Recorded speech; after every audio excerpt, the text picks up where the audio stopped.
irmã Maria Nelly Guimarães. Você já experimentou o amor de Deus? Você já experimentou o amor de Deus?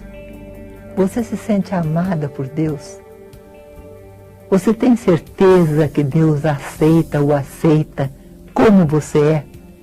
Nós lemos na palavra de Deus, na primeira carta de João, capítulo 3, versículo 1. Considerai com que amor nos amou o Pai, para que sejamos chamados filhos de Deus, e nós o somos de fato. Muitas pessoas dizem, se Deus me ama, por que Ele permite então que aconteçam coisas diversas, coisas tristes na minha vida? Desemprego, morte, até mesmo catástrofes, terremotos, coisas, enfim, pouco agradáveis. Nós temos que nos lembrar que Deus é o sumo bem. Sendo Ele o sumo bem, nele não pode haver o mal. A vontade dele é perfeita. Ele só quer o bem, porque Ele é o amor. Ele, sendo amor, Ele difunde amor. Entretanto, existe a vontade permissiva de Deus. O que significa isso? Significa que Deus permite o mal muitas vezes, porque Ele respeita a liberdade do homem. Então, onde falta Deus? Onde falta a observância da lei de Deus? Infelizmente, entra muitas vezes o pecado do homem. E aí os males acontecem. Mas não que Deus queira. Ele permite, muitas vezes, até para um bem maior. Como diz a palavra de Deus, tudo concorre para o bem dos que amam a Deus. Mas nunca nós devemos dizer, Deus me mandou esse castigo, Deus me mandou aquilo. Isso é completamente errado. Deus não manda mal algum. Ele nos quer ver felizes. E se existe algo mal em nossa vida, a culpa pode ser nossa mesmo. Ou estamos em contato com outras pessoas e daí pode provir algo mal para nós, mas não de Deus. Ele pode permitir, mas Ele não quer o mal. Nós temos que nos lembrar que Deus, sendo sumo bem, Ele é comunhão entre o Pai, o Filho, o Espírito Santo, e Ele criou o homem para ser feliz e também para entrar em comunhão com Ele. Ele quer que o homem se realize, e o homem só se realizará na medida em que ele se aproximar de Deus. Como diz Santo Agostinho, o meu coração foi feito para ti, Senhor, e só me sinto feliz quando o meu coração descansa em ti. Por mais que tenhamos coisas que podem nos ajudar de certa maneira, mas tudo é muito relativo. Nós seremos felizes na medida em que nos aproximarmos de Deus e entrarmos em comunhão com Ele. Vamos pedir essa graça. Senhor, dá-me a graça de cumprir sempre a Tua vontade perfeita, de suportar as coisas adversas que me acontecem, que muitas vezes permites, mas não queres. Permites para o meu bem maior. Mas dá-me a graça de ter a experiência do Teu amor e de viver muito unido a Ti. Dificuldades para se crer em Deus. Muitas vezes você pode ter dificuldade em crer em Deus. Por exemplo, quem teve um pai aqui na terra muito severo, que a torto e direito castigava, esse pai causa e deixa na pessoa uma impressão muito desagradável. Então, todas as vezes que essa pessoa lembra de pai, relaciona com essa atitude severa que o pai teve. Da mesma maneira, ela relaciona Deus Pai com esse pai. Então, para ela, Deus Pai também é aquele que castiga, aquele que é severo, aquele que tem distância, aquele que não ama, porque ela relaciona com a imagem do Pai da Terra. Muitas vezes também dizem para a criança, cuidado, Deus castiga, não faça isso, Deus manda para o inferno, cuidado, isso é pecado. essas frases tão negativas vão incutindo na mente da criança uma ideia muito negativa de Deus. Daí, futuramente, a dificuldade de crer num Deus Pai, num Deus cheio de amor. Outras vezes nós temos ídolos, mas não o verdadeiro Deus. Por exemplo, pessoas que veem Deus como um ser supremo, distante, longe, bem distante. E a pessoa se sente bem pequenininho, lá embaixo. Deus está distante, que nem tem tempo para se preocupar com os problemas e as dificuldades da pessoa. Outras vezes, supõe Deus como um super mago. É aquele em quem a pessoa pode mandar. Faça isso, Deus. Faça aquilo, Deus. Eu quero isso, Deus. Eu quero aquilo, Deus. Também é uma ideia negativa de Deus. Para outras pessoas, Deus é o Senhor Todo-Poderoso. É aquele que coíbe, que tira a minha liberdade. Então, é como que se eu já tivesse um destino, o meu caminho já fosse pré-marcado, programado antes. Então eu tenho que fazer aquilo, seja certo ou seja errado, tenha sofrimento ou não. É Deus que programou o meu caminho. Ele é todo poderoso e já marcou o meu caminho. É uma ideia errada de Deus. Muitas vezes também, Deus é um Deus da minha propriedade particular. Quer dizer, como se fosse sócio do meu negócio. Eu recorro a Deus quando eu preciso. Deus dá um jeito. Eu preciso fazer aquele negócio, eu preciso fazer aquele outro, eu preciso ganhar aquele dinheiro, eu preciso sair bem na vida. Então eu só recorro a Deus nas horas das minhas necessidades, principalmente materiais. Essa não é uma ideia exata de Deus.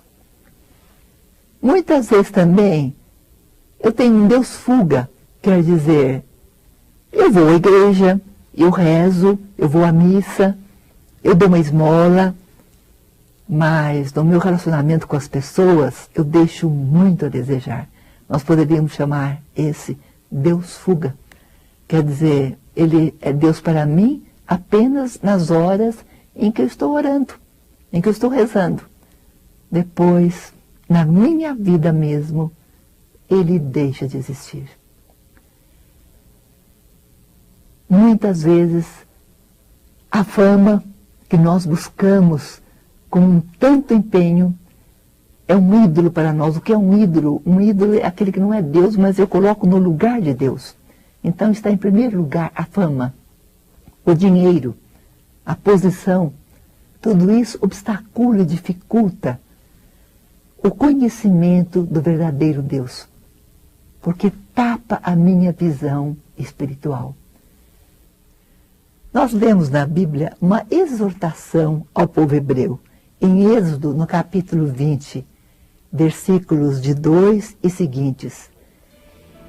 Eu sou o Senhor teu Deus, que te fez sair do Egito, da casa da servidão. Não terás outros deuses diante de minha face. Não farás para ti escultura, nem figura alguma do que está em cima nos céus, ou embaixo sobre a terra, ou nas águas debaixo da terra. Não te prostrarás diante delas, e não lhes prestarás culto. Eu sou o Senhor teu Deus, um Deus zeloso que vinga a iniquidade dos pais nos filhos, nos netos e nos bisnetos daqueles que me odeiam, mas uso de misericórdia até a 1000ª geração, com aqueles que me amam e guardam os meus mandamentos. Ó Senhor, nós te pedimos a graça de termos em nosso coração a tua verdadeira imagem e que essa observação do Escritor Sagrado também sirva para nós, que não coloquemos ídolos que tapem a nossa visão espiritual. Como sei que Deus existe? Como sabemos que Deus existe?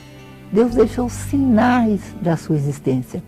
Se nós olharmos a maravilha do universo, a ordem que existe no universo, em todo o criado, nós sentimos que isso não foi obra, não é obra do acaso.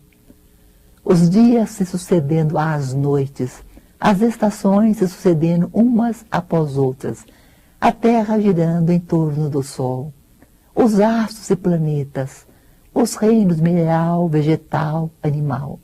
Tudo isso é tão maravilhoso. As flores, cada um com seu colorido tão variegado, os frutos que nós comemos, tudo isso denota a existência de alguém que tudo criou. E nós lemos São Paulo falando em Romanos e exortando por que os pagãos não perceberam, através das coisas criadas, a existência do Criador. Porque, conhecendo a Deus, não o glorificaram como Deus, nem lhe deram graças. Pelo contrário, extraviaram-se em seus vãos pensamentos e se lhes obscureceu o coração insensato. E além das coisas criadas, acima de todas as coisas criadas, nós vemos a maravilha do ser humano. Eu estava lendo outro dia um pequeno opúsculo, um pequeno livro sobre a pessoa humana, a maravilha que é a pessoa humana. Toda ela no seu físico, os seus órgãos funcionando perfeitamente, seus olhos que conseguem captar no só momento uma variedade de cores, os braços que servem para fazer tanta coisa, as pernas para andar, todo o problema, o sistema digestivo, circulatório. Que maravilha, o homem não interfere depois de um almoço, um jantar, ele não interfere para que se processe a digestão, e isso se processa perfeitamente.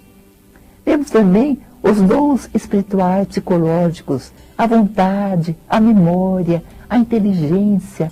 O homem é uma maravilha na obra da criação.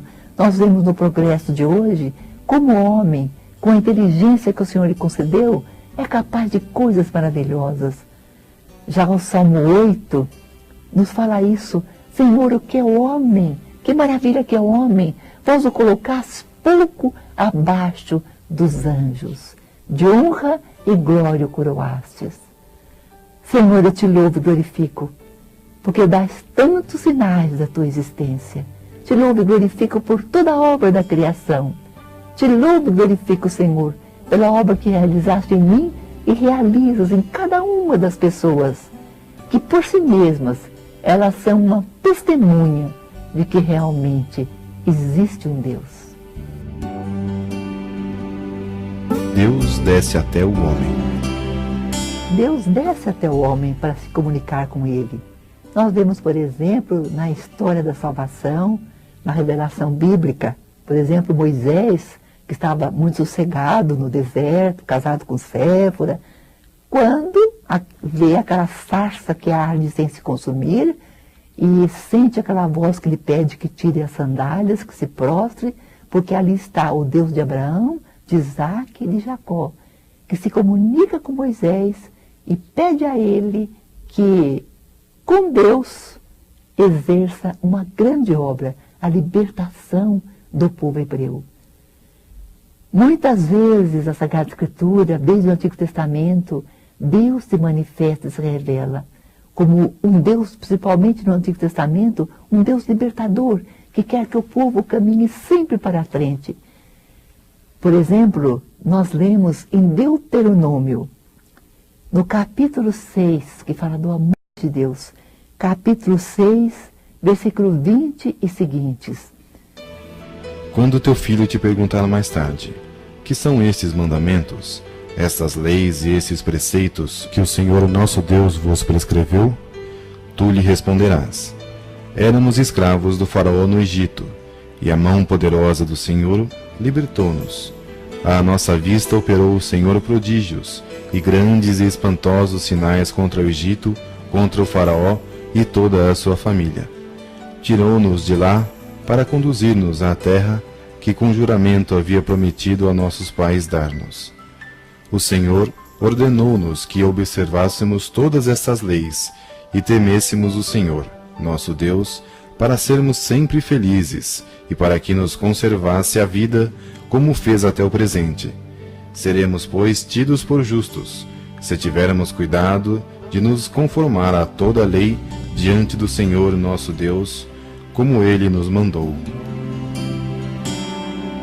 Em outras passagens também no Antigo Testamento, o Senhor se faz comunicar. Por exemplo, nós lemos em Isaías, diversas passagens, uma delas, Isaías 43, o Senhor fala ao povo hebreu: não temas, se tiveres que atravessar a água, estarei contigo. Se tiveres que atravessar o fogo, estarei contigo. Não temas, estarei contigo. Em Isaías 49, o Senhor fala: pode uma mãe esquecer o filho de suas entranhas? Mesmo que isso acontecesse, eu não te esqueceria nunca. Eis que estás gravado na palma das minhas mãos. Em Isaías 55, o Senhor convida o povo a fazer com ele uma eterna aliança. Vinde a mim, vós todos que tendes sede. Vinde a mim, quero concluir-vos convosco uma eterna aliança. Ele mostra-se também como Deus amante em Oséias, aquele que ama, aquele que quer um grande bem ao povo, que escolheu aquele povo e que conduz aquele povo. Esse termo aliança vai aparecer muitas vezes em toda a Bíblia. Era um termo muito usado pelos povos de então. Quando um povo vencia, ele fazia um pacto com o povo vencedor. Então o povo vencedor deveria proteger aquele povo que era vencido e não o maltratar. E o povo vencido deveria então obedecer às ordens do povo vencedor. Era como que um tratado de aliança. O povo hebreu tomou esse termo aliança para também aplicar no relacionamento de Deus com o povo hebreu. Deus fez uma aliança com seu povo, deu ordens, mandamentos, contanto que o povo obedecesse e seguisse essas ordens e esses mandamentos. E Jesus se refere também muitas vezes à antiga e à nova aliança. Senhor, nós te pedimos que também nós, como te revelaste no Antigo Testamento, te reveles a cada um de nós. E nós possamos fazer uma aliança contigo, Senhor, e observar fielmente os teus mandamentos e sermos fiéis a eles. Novo Testamento. No Novo Testamento, Jesus fala muitas vezes de Deus, apresentando-nos como um pai cheio de amor. Em João 3, ele diz: de tal maneira Deus amou o mundo que mandou seu Filho unigênito para salvar o mundo, não para condenar o mundo, mas para que o mundo seja salvo por ele. Na Epístola aos Hebreus, no capítulo 1, São Paulo fala também, como o Pai nos fala através do seu Filho. Muitas vezes, e de diversos modos, outrora falou Deus aos nossos pais pelos profetas. Ultimamente nos falou por seu Filho, que constituiu o herdeiro universal, pelo qual criou todas as coisas. Esplendor da glória de Deus e imagem do seu ser, sustenta o universo com o poder da sua palavra. Depois de ter realizado a purificação dos pecados, está sentado à direita da majestade no mais alto dos céus, tão superior aos anjos, quanto excede o deles o nome que herdou. E assim Jesus continua falando do amor do Pai. Ele nos diz: desci do céu não para fazer a minha vontade, mas para fazer a vontade daquele que me enviou. E diz em outra passagem: se um filho pedir um pão ao pai, por pior que seja, o pai não lhe dará uma pedra. Quanto mais Deus, que tanto vos ama, se pedirdes alguma coisa, Ele concederá. Ele diz também: por que preocupar tanto com o dia de amanhã? Vejam os lírios, vejam as aves. Por que preocupar tanto, homens de pouca fé? Exortando a ter maior confiança na divina providência. Em outra passagem, Jesus diz: tudo o que pedirdes ao Pai em meu nome, crede que Ele concederá. E também ele diz, se alguém me ama, meu Pai o amará, viremos a ele e nele faremos morada. E nós lemos em Gálatas, não recebesse um espírito de escravidão para viver no temor, mas sim um espírito de adoção. Em Gálatas nós lemos, quando chegou a plenitude dos tempos, Deus mandou seu filho que nasceu de uma mulher, nasceu sob a lei,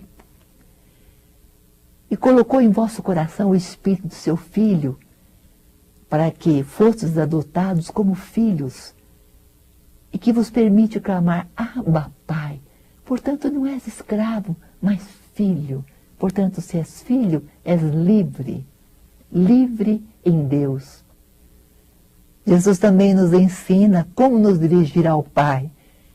E ele disse, quando quiserdes orar, dizei, Pai nosso que estais no céu, santificado seja o vosso nome. E assim ele ensina o Pai Nosso inteirinho. Então Jesus quer mostrar em todas as situações, de diversas maneiras, o grande amor do Pai. Quando Filipe diz, mostra-nos o Pai, Jesus. Jesus responde, Filipe, quem me vê, vê o Pai. Jesus quis dizer com isso, vocês estão vendo as minhas obras, eu só faço o bem. Eu salvo, eu curo, eu liberto. Assim é o Pai. Porque o Filho faz aquilo que vê o Pai fazer. Porque o Pai é exclusivamente amor. Ó Pai, novamente nós te agradecemos pela revelação que Jesus veio trazer de Ti, nos mostrando que és Pai, que nos amas, que estás pronto a nos socorrer, que tens o coração voltado para nós e que nós devemos chegar a Ti através do Teu Filho Jesus. Obrigado, Pai, pela Tua revelação. Como se dá o encontro com Deus? Como se dá o encontro com Deus? O encontro com Deus se dá no interior do coração do homem.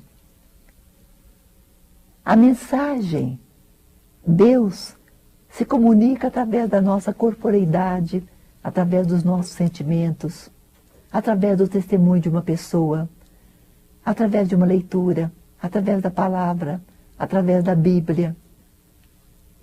Mas isso tudo vai chegar no interior do coração do homem, quando então se dá o verdadeiro conhecimento de Deus.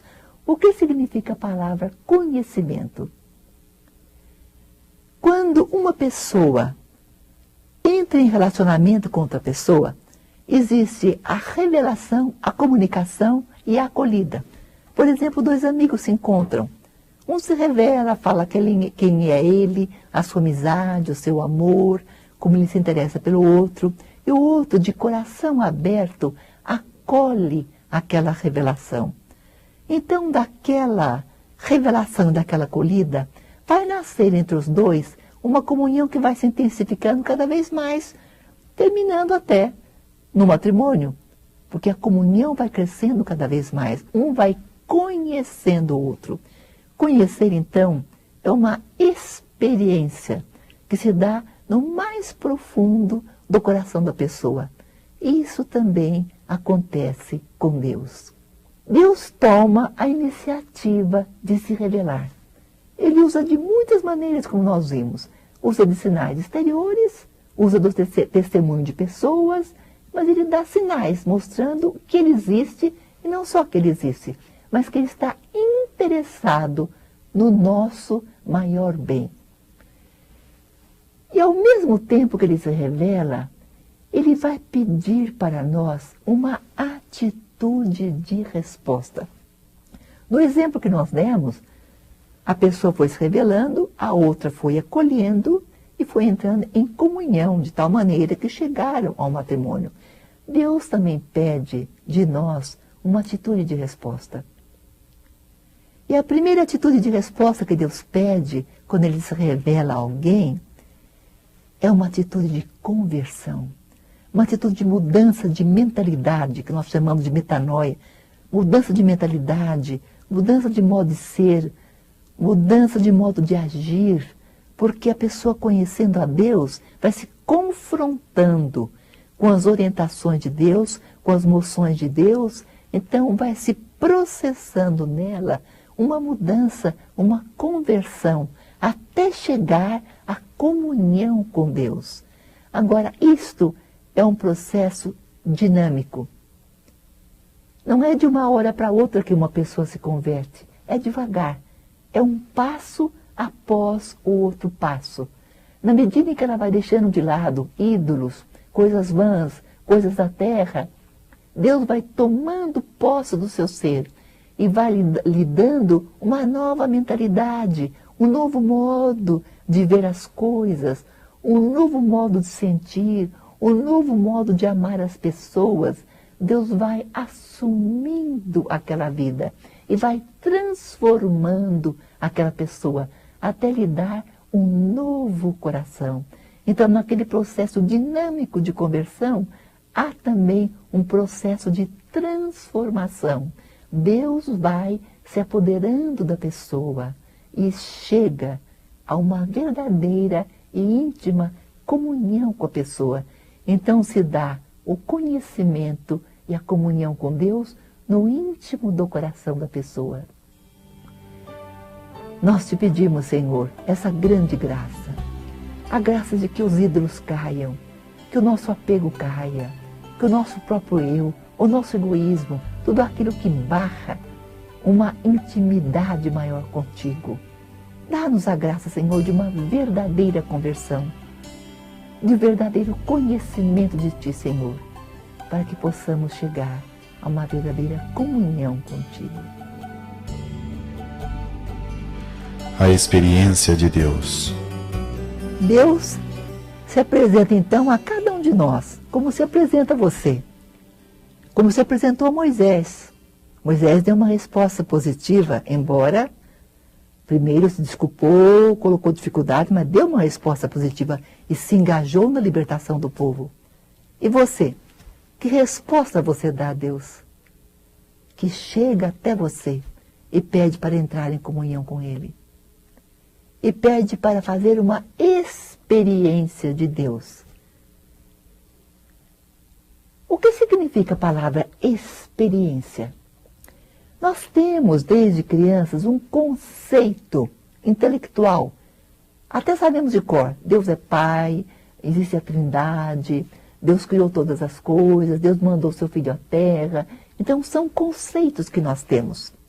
Acontece que, pela ação do Espírito Santo, aquilo que era conceitual passa ao nosso coração e se torna vivencial. Por exemplo, uma pessoa, uma paz, vive muito bem em sua família. Os pais o amam, fazem tudo por ele e procuram fazer com que ele tenha seus estudos, dão o melhor que podem, dão-lhe carinho. Ele se sente bem, se sente feliz no seio da sua família. Mas não percebe, não toma muita consciência disso. De repente, um dia, como diz a psicologia, dá um insight, um clique. E esse rapaz toma consciência. Puxa, como eu sou amado por meus pais. Eu tenho tudo o que eu preciso.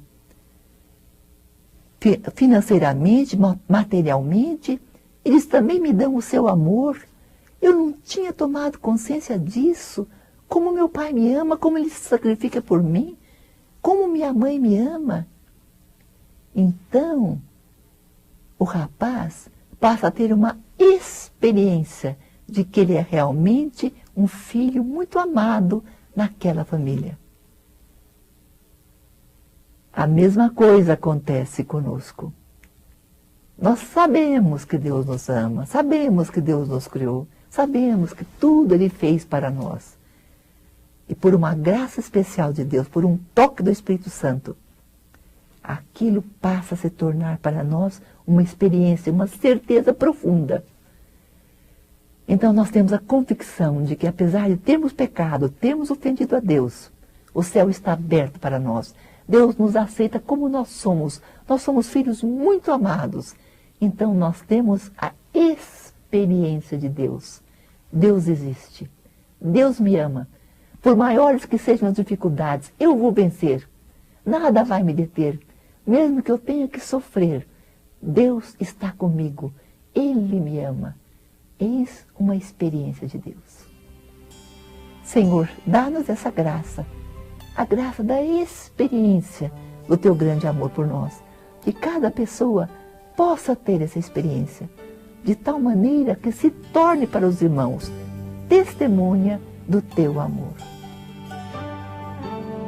Como chegar à comunhão com Deus, Pai? Como eu posso chegar à comunhão com Deus? É preciso que eu renuncie aos ídolos. Devagarinho eu derrubar todos os ídolos que há em mim. É preciso que de vez em quando eu recolha no interior de mim mesmo para poder ouvir aquela voz do Senhor, aquelas moções do Senhor no meu coração. Meditar a palavra, ler cada dia um trecho da palavra, principalmente o Novo Testamento, em que Deus se revela como Pai. Isso ajuda muito. Pertencer a um grupo de cristãos convictos que vivem profundamente o amor de Deus também ajuda nesse encontro profundo com Deus. Pedir muito ao dom da fé, que consiste numa entrega total nas mãos de Deus. O dom da fé ajuda a chegarmos a essa comunhão com Deus. Também é muito importante colocarmos em prática os ensinamentos, principalmente os ensinamentos de Jesus, que veio aperfeiçoar a lei antiga. E principalmente esse ensinamento: amar a Deus sobre todas as coisas e ao próximo como a si mesmo. O amor nos ajuda a chegar até Deus. O amor nos ajuda a ter a experiência de Deus. Através do amor da outra pessoa, eu chego a ter a experiência de Deus. Uma ocasião eu estava dando uma aula de catequese e a aula estava cheia de jovens, rapazes e moças. Eu perguntei a eles: quem pode me dizer em que momento da vida teve a mais forte experiência de Deus? Então, uma jovem se levantou e disse: eu estava passando por uma situação dificílima. E naquela situação, parece que eu estava no buraco. Alguém me estendeu a mão, me ajudou, mostrou-se meu companheiro, me ajudou a vencer a dificuldade. E quem fez isso foi fulano. E falando assim, ela atravessou a sala e foi dar um abraço no rapaz que estava no outro canto da sala. Foi uma cena muito comovente. Eu me lembro também de um caso que eu li.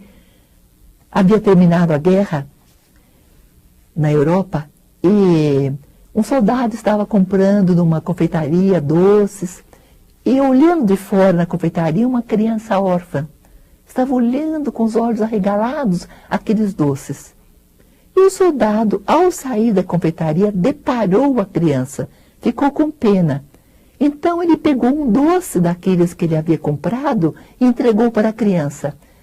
A criança então pegou na farda do soldado, puxou e perguntou: moço, você é Deus? Quer dizer que aquele amor daquele soldado passou para a criança e deu a ela como que uma experiência do amor de Deus. E terminando, eu quero relembrar de São Maximiliano Kolbe, que ficou preso nos campos de concentração, sofreu muito, e um dia um dos fugitivos, um dos presos fugiu. E então colocaram em fila 10 presos que haviam sido condenados a morrer nos bunkers da fome. Eram lugares escuros onde a pessoa ia morrer de fome, úmidos.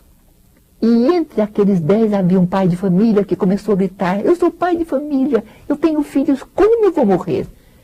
E Maximiliano Kolbe, que era padre franciscano, tocado pelo amor de Deus, ele se ofereceu para morrer no lugar daquela pessoa. E aceitaram. Tiraram aquele homem e ele foi e morreu naqueles bunkers da fome. E até as últimas horas, esvaindo de fome, ele foi alimentando, animando os companheiros, passando para os companheiros o amor de Deus. Nós te pedimos, ó Senhor, que esses pequenos testemunhos que foram dados agora nos ajudem a vivenciarmos em nosso coração e em nossa vida o teu amor, a crermos que nos amas, que nos perdoas e também a sermos para os nossos irmãos testemunhas do teu amor. Obrigado, Senhor. Um sentido para viver.